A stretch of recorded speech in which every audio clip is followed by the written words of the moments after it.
We've been tracking strong gusty winds and a few strong thunderstorms for the past several days, and we've got an updated timing for you.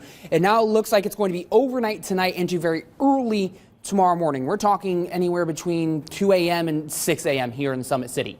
Then in the afternoon, those winds will start to pick up, and we've issued a first alert weather day because of those strong gusty winds that could impact your outdoor plants.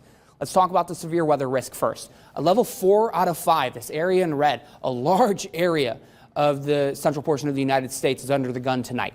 Here at home, the severe risk is lower. Half the area in green under a level 1 of 5 risk. The area in yellow, primarily off to the west of Fort Wayne, under a level 2 of 5 risk. I believe the severe weather risk for us is low, but it's not zero. Any thunderstorms that do turn severe, and it might be just 1 or 2 of them, the primary concern is going to be strong damaging winds.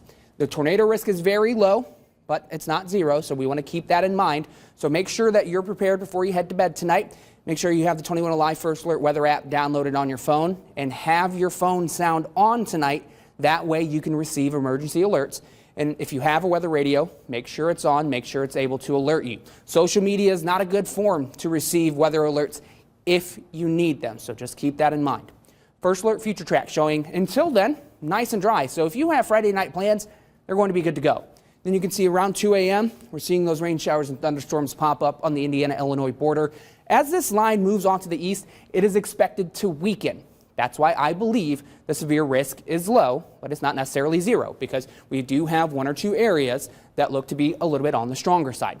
This first wave moves out of our area by around 9-10 a.m., and then we get a couple of hours of dry time. Then by Saturday afternoon, a few more scattered rain showers and thunderstorms popping up. By scattered, I mean more hit and miss. So there will be dry times in between those wet times for some of you. But if you have Saturday evening plans, make sure to take an umbrella with you.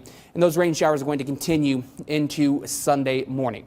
Now let's focus on the winds. Winds gusting upwards of 35 to 40 miles per hour. This is tomorrow morning around 4:35 a.m. with that initial wave of rain showers. Then we see a little bit of calmer conditions before the winds ramp up in the afternoon. 1 p.m. now, it looks like those winds are going to start to pick up. Yesterday we were talking about 2 or 3 o'clock. Now it looks to be about an hour earlier.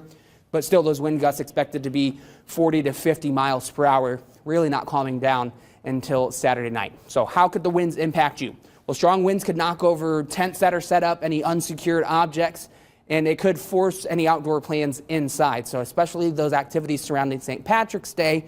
I know it's not till Monday, but those could be impacted, and that's why we've issued the First Alert Weather Day.